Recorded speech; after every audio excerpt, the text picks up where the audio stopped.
We have a presentation now about the construction and demolition recovery from NTEX Civil Construction and Demolition's Eileen Breen. NTX, is it NTX or NTEX? Just NTEX.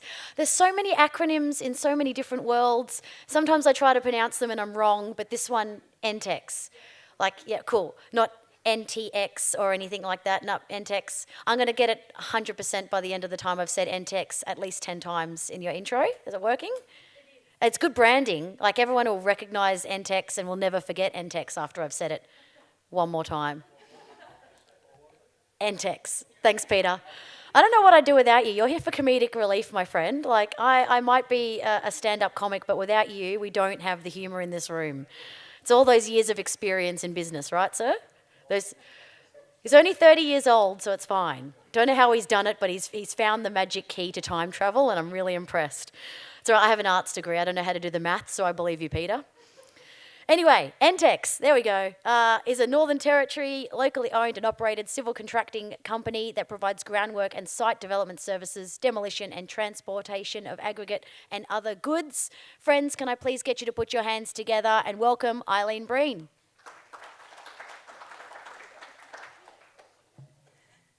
Thank you, Amy, and thanks, everyone. Where's the clicker? Here we go. Yeah, some people ask me what does NTEX actually mean and how did it come about? And initially when we started here, it would have been around Northern Territory or Northern Transport and Excavation, and sometimes we think, should it be NT Extortion? You know, it can kind of be whatever you want, but you know, generally it's just NTEX now because we've evolved and we do a lot more things. Let me see how this works. To begin with, I would just like to acknowledge that we're meeting on the traditional lands of the Larrakia people and pay our respects to elders, both past, present and also emerging. And I thought we'd start off with, what does 32,000 tonne of waste look like? And you're probably wondering why, you know, I've got Russell Coit up there. But why I want to mention the 32,000 tonnes is because for our small business, NTEX, that's how much concrete and asphalt waste we've actually processed and taken out of landfill since July 2020. And we're only one small business in the Northern Territory. And when you think, okay, so what does 32,000 tonnes of waste look like? What does that mean?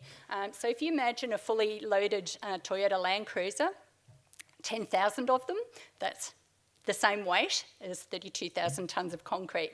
If you line them up end to end, it would go all the way from Jabiru across Cahill's Crossing, you see there, to Goombalanya, or for the townies, from Darwin City all the way down the Stewart Highway to the Livingston turnoff. So I think that's a pretty exciting statistic for our company and that we're very proud of. So we're going to talk today a little bit about who NTEX is, what can be done with construction and demolition waste, what we've been doing, so we'll give you some examples of what's possible. Why would you recover the waste? How to recycle some of that construction and demolition waste, and how can NTEX as a business help? So we start off with who we are, and full disclosure, this gentleman who's the owner of the business is my husband, Jerry Breen. I used to call him the most destructive man in Darwin. He's really good at knocking things down and doing demolition works, but he's kind of flipped that on its head a little bit in that he saw a lot of waste coming out of demolition projects. And, you know, I get very excited when I talk about rubbish. It's a bit of a strange, you know, quirk of mine. But when we looked at rubbish, we see potential. We don't see a problem, we see possibilities and what can be done with that. And that's literally what we're going to talk about today. So the business started in 2010 with Jerry, so one man and one machine. And it has grown now to a much bigger team than that. That's just part of our leadership team. But we've got 20 employees now. We need more, but like most businesses in the Northern Territory and probably across Australia, that's actually, you know, quite difficult. We're great to work for, by the way. So if anyone knows it, we would love to get some more operators and supervisors. We've worked very hard to get CAL accreditations, our EPA licence to transport contaminated waste. We're probably most proud of our ISO qualifications, and a lot of our ISO work with ISO in getting quality environment and safety qualifications has actually really driven how we think about the activities we do and tracking and waste management, and I'll talk about that as we go. But we think that's quite important, and I think it's something other small businesses should consider. There's help from government to actually implement ISOs, and it can actually really raise your business to a great level. So we've already mentioned what we do is civil construction and demolition, and we also do construction and demolition waste recycling. I think it's important to mention sustainability because that's actually at the core of our business values. And everything we do, we think about people, planet, and profit. Profit's just important for any business and industry because if you don't make a profit, you don't pay the people that work for you, you don't exist, and you can't actually, it's very difficult to make any impact on people and planet. So profit's really important, but the three together, anytime we look at a business activity, we think, is it going to benefit people or how can we benefit people more in our community? Are our activities going to have impacts on the planet or can we make benefits? So this is something that's very core to all our activities in our business. This is another statistic from not the 32,000 tonnes, but this is something we're really excited about, and that's more to do with our demolition work and our recycling and recovery activities. But for all our demolition projects, again, since July 2020, when we started tracking our activities, we've been able to average 93% waste recycled on all our demolition projects. So, some people's, dare I say, bullshit monitors might be going, no way, that's just not possible. It actually is possible. It takes a lot of careful planning, but it can be done, and it can be done by anyone if you put the effort and energy and thought into it.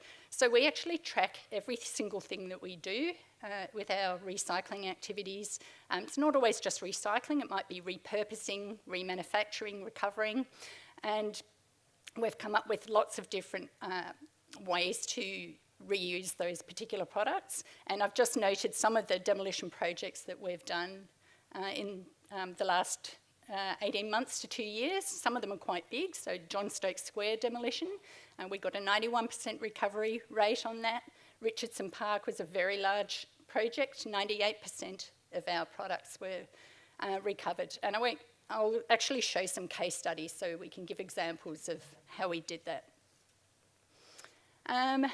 With our recycled concrete and asphalt, which is a really big part of what we're doing now, we can make all sorts of different products to Australian standards that can be reused back into the industry. So we've had quite a bit of a talk around circular economies, and this is actually a really great example of a circular economy for the construction and demolition industry. So all different types of road base, crushed aggregates, select fill, asphalt, general fill can be made from something that typically just ends up in landfill. We're very keen about what we give back to our communities as well.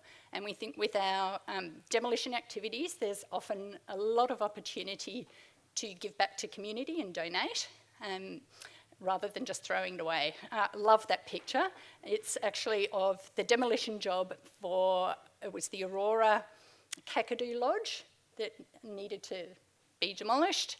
Out near KAKADU, so very sensitive area, and there were perfectly good beds and furniture that would have typically just gone to landfill, so we teamed up with the Northern Land Council and they were able to distribute those perfectly good furniture to remote communities in the area, so it didn't go to waste.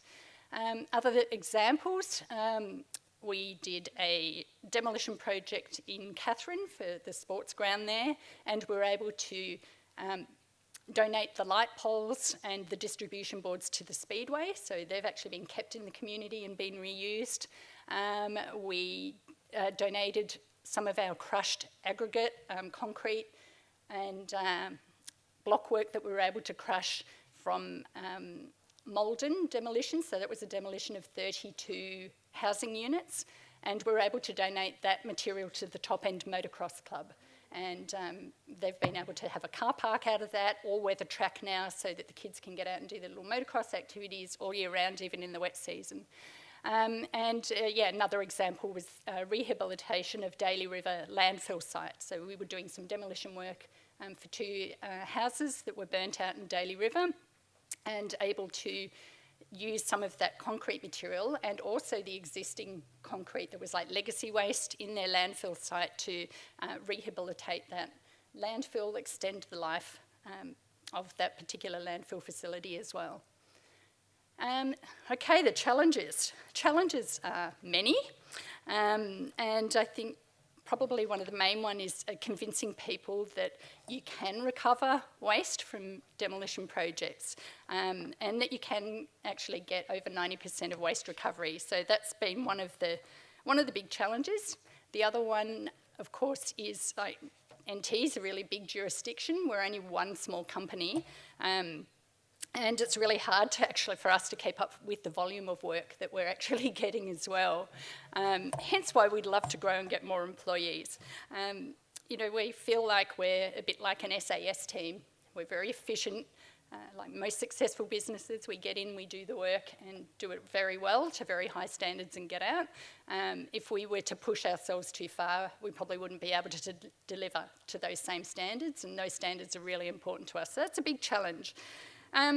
But also the challenges have taught us about the possibilities, and that we haven't waited for help or grants or handouts. We've actually just gone ahead and done the job and got on with the work, and we feel like it's a really good example now to share with others of what's possible. The benefits, well, they're pretty obvious, I think. Of course, there's benefits to our environment because you're keeping a product out of landfill, you're extending our landfill sites, you're creating materials that save finite resources. So our products that we create out of waste can actually be to Australian standards. It means we're not getting as much material potentially out of quarries. We're using waste to go back into our industry. There's more dollars in your back pocket, so there's been some significant savings for our customers and our clients in their projects when we've been able to get them to reuse some of those products back into their civil projects, and I'll give you some examples of that soon. And I'll talk a little bit more later about land remediation potential of using waste concrete, which is something we're exploring at the moment. And of course, we've got helping to develop a circular economy, and that supports the NT Gov in their strategy and what they want to achieve. So this one's especially for you, because I heard that you were a wrecking ball, but it's Hulk Hogan. We have Hulk Hogan on a wrecking ball, because when people think of demolition, what do you think of? You think of wrecking balls, don't you? Amy was saying that she'd really love to dress up as Miley Cyrus and come out in a wrecking ball next conference. Play before your presentation? I think it was just serendipity. Oh. Anyway.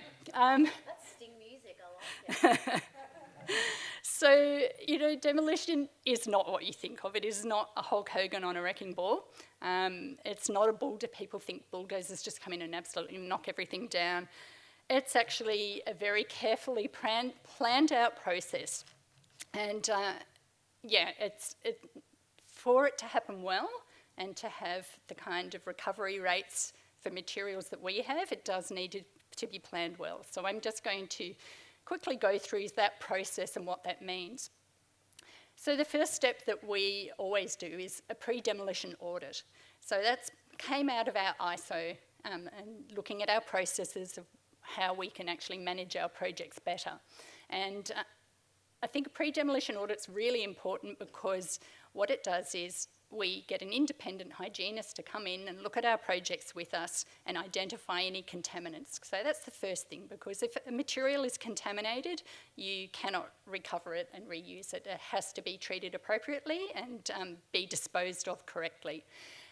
So that's a very important first step to identify that. And part of our pre-demolition audit is also looking at what are the different waste streams in that project and how can we take those, what can we do with those waste streams? It can be very different for a project out in KAKADU as a project here in town. or a project in Daly River, because there's more opportunities in Darwin to repurpose and recycle different types of waste stream. It can get a lot more difficult when you're in a remote place, more challenging. So that's part of the pre-demolition audit, is already thinking where are the different, what will come out of that project, where will it go? Step 2, of course, is the removal and disposal of hazardous materials. And these are just some of the materials we typically come across in demolition jobs. From asbestos is the first. You can see all the fibres in that. We get that a lot, particularly in old buildings. Chromium-6 is something that's actually become more prevalent, probably because we use really rigorous testing or pre-demolition audits, and it's been identified in some concretes. It's often a component of Portland cement, and that's something that we're actually working with at the moment, I think with the EPA, around what levels are acceptable, because there are no standards at the moment in Darwin, and there's no, there've been no accepted standards of what can actually go to, say, Shoal Bay, or whether it goes high, if it's very high, whether it actually needs to go down south, because we don't have a facility for it here. Another typical one is lead paint. You get that in a lot of the old houses that are coming down, and dieldrin we've also found sometimes in soils in some of the projects that we're doing.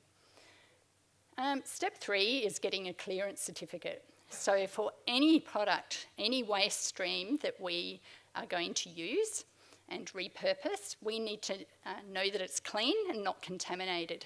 And we want our clients to have reassurance that that's the case. So we have an independent hygienist actually do a report. So he will go through, let's say it's a house, a whole house, identify the different waste streams and say, yes, this is clear, I've found no contaminants in it, you can now recycle that. So it gives our clients reassurance that what they're getting as an end product is actually safe to use. And we think that's very important. It's not legislated as such to do these kind of things, but it is part, it is law that you are not allowed to take contaminated materials and use them. They have to be disposed of properly. So this is something we came up with through our ISO as a methodology to keep things safe.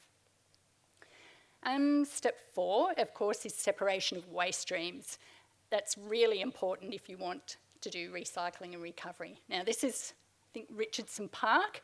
It might be a little bit hard to see, but yellow digger in the middle, underneath, that's where all the metal was being collected in a particular area, and concrete in another. I think there might have been seats down in the bottom left, the plastics. So loosely on a very big site, it's literally just making sure that the different materials are not mixed together and they're kept very separate, so it's easy to recover them. Step 5 then becomes our recycling. So, and this is probably more about repurposing. So on the left you can see one of the light poles. We donated that to the Catherine Sports Club, I think it was. At Davarin Circuit we were actually able to recover the solar panels. They were in perfectly good working order, and we sold some, we also donated some. If there's reasonable plants, we actually try and save them. And sometimes it's to people in the community that say, gosh, I'd love that plant in my garden. We get no problem. I've actually got a pretty neat garden myself. So, but why not? If it can be reused, let's do it. Fencing panels is another example.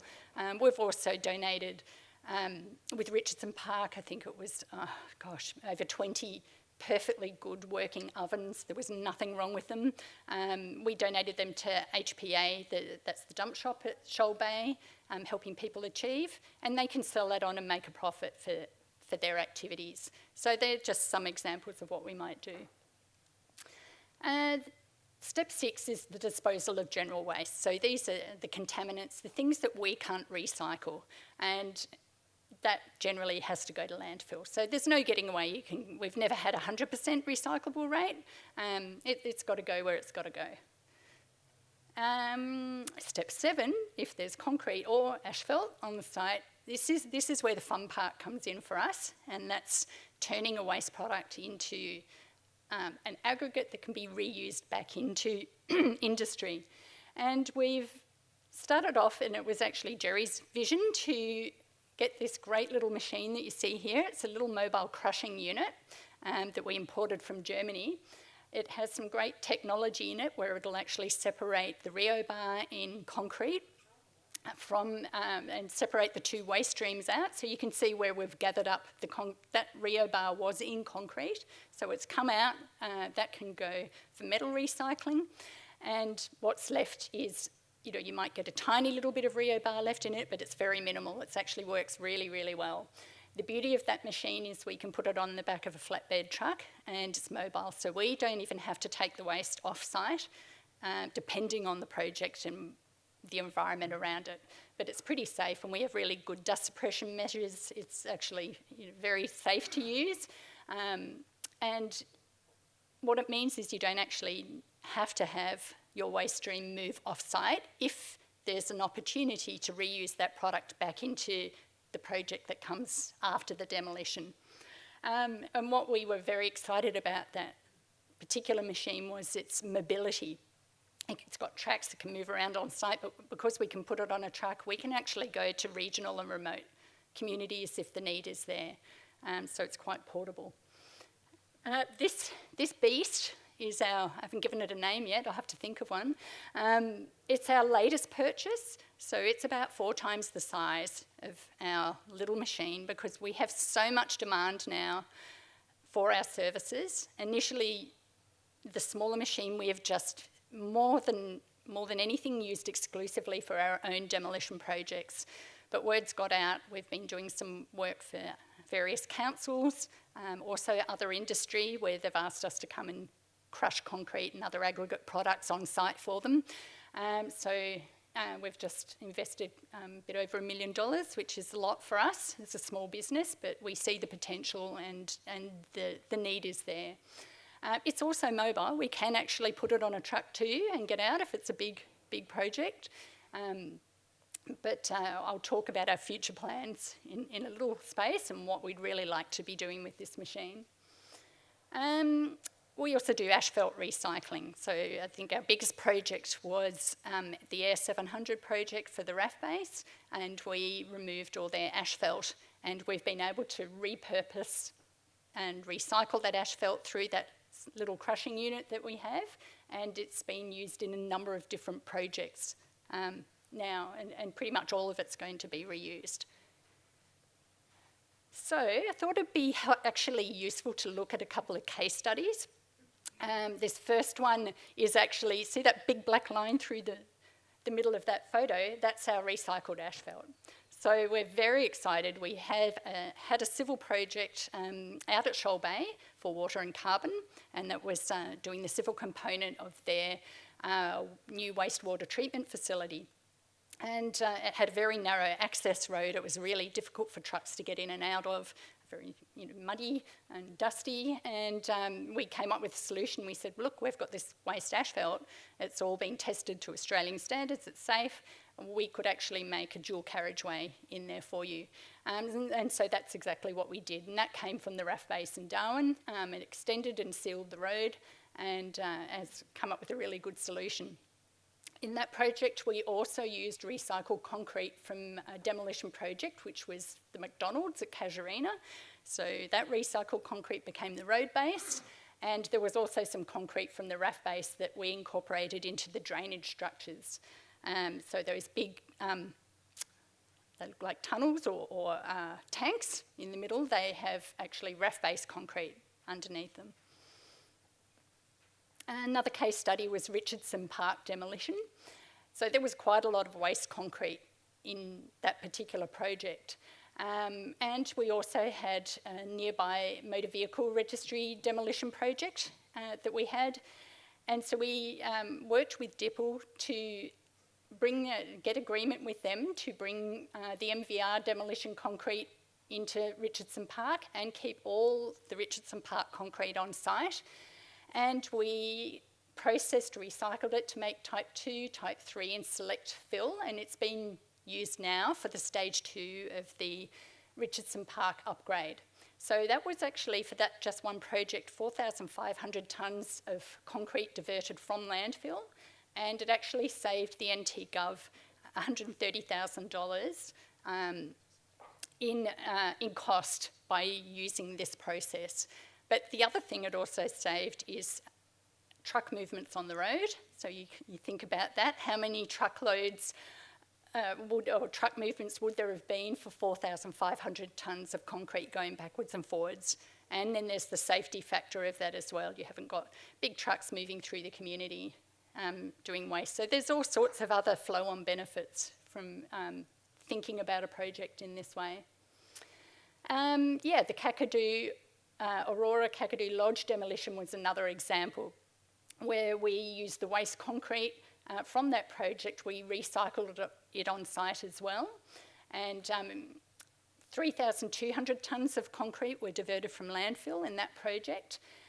Was independently tested and approved for use in Kakadu National Park. And you can imagine what a sensitive environment that is, so we have to make sure that the contaminants, all those things aren't there, and that it's to the right standard. So we were really excited to see that product used in that way. So our future plans, and you're probably wondering, you know, like, well, there's NTEX appears again, but it's NTEX Code Red. And this is around our recycling, and you know, Jerry loves to come up with these acronyms like NTEX, and it was his idea for Code Red, and he says, oh, Code Red, you know, recycling, environment, deconstruction, you know, this sounds really good, and it fits in with his whole SAS philosophy, you know, get in and get the job done. And the team, his leadership team, are all like, no, it's got to be NTEX, you know, Code Green, because everyone puts their green leaves and it's recycling. And then I thought a little bit more about it, and I came across the latest climate summit where they talked about the situation on climate change being Code Red for humanity. And I said, okay, I'm sold. Code Red it is. That's what we're doing.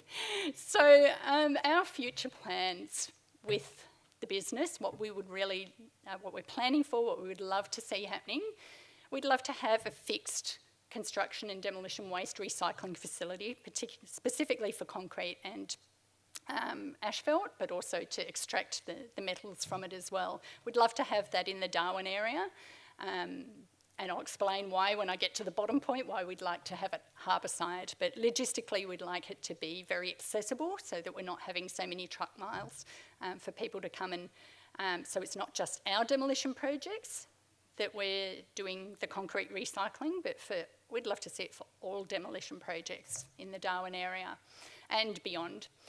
I guess the middle one is my baby, the acid sulphate soil remediation research. So if you cast your mind back to an earlier slide when I said that one of the benefits could be land remediation.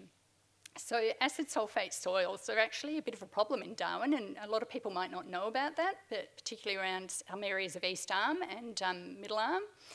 And acid sulphate soils often happen in coastal areas where there's been disturbance of the soil, and it can cause a lot of really harmful environmental problems. So you can get leachate from that acid sulphate going into affecting marine environments. If there were food growing in a particular area, and this is very common in emerging economies in other countries, it can actually kill the soil so that your food production goes down to zero. And it can have effects on human health as well. But acid sulphate also, if you're wanting to develop an area like East Arm or Middle Arm, and there's a severe acid sulphate soil on that particular land, it can cause all sorts of corrosion problems with structures that go up and even concrete as well. So we have actually done some initial small studies on using our processed waste concrete, which is an alkaline product, combining it with acid sulphate soils, and the results have been very, very encouraging that they've come back as neutral. So it's actually looking like it may be a method that we could use. And we've been doing that study with Dr. Scott Keeling and Aegon Environmental. They've been supporting us to do that. We're looking at potentially going to a full pilot program. We just need to look for a site to do that and get support to do that. I think it's really exciting because you're not only using something that's a waste product, like concrete, that could be an environmental issue, but using an environmental problem, because it would normally go to waste, to landfill, to solve another environmental problem. And there's the potential on some of that land that is contaminated to actually extend land use and reclaim land using that method if we can go ahead with the trial and get the results back. So yeah, that's something I think is very exciting. And the other future plans we have, hence why we say harbourside location for us as a business, is that we would like to extend our activities into deconstruction or decommissioning of unseaworthy vessels. So you can see there's a lot of talk about Marine Park in Darwin and building a ship lift. Not every ship that comes into that ship lift is going to be able to be maintained. Some of them will have to say it's beyond its life use. So what happens with it? So normally it might be tugged off or sailed off wherever, whether it's down south or over to Singapore or wherever they're going to do that, but why not do it right here in Darwin? So we would love to be able to have those activities happening, our activities happening on the one location and be an example in Darwin for what's possible in a small jurisdiction. So the question we often get is, well, what else can we do? Like, how can we help? And of course, we're a business. We'd love to grow our business, and we want to do that. But we realise that it's not just about us. It's about industry as a whole. And what we really love to offer to people is that our advice and support is free. And we're really happy to talk to anyone. I think Deepika can attest to that. She's had different councils ring us up to discuss, what's possible for them in their locations, in their remote communities, what solutions are there that they could potentially look at. We might be able to actually physically help and go out there, but there's lots of other things that they can do and think about in their own communities, and we're really excited and happy to be a part of the solution. And I'd just like to, wind up with it's been really inspiring for me to be here today. Like Pete, I told you, it was great to hear of another local business that's actually creating solutions for potential problems and coming up with really innovative ideas. I think our business community in the NT is really innovative and really go-to. There's a lot of opportunity and we do often get help from government, where they can probably do some more and really help some of these ideas come to life. And look, it's great to have a strategy. I was so excited when the circular economy strategy came out, but it's vision, and we actually have to take action for that to become real. It has to be practical and have steps to do it, and I think industry is well placed to do that. And that's NTEX and what we're up to. Thank you.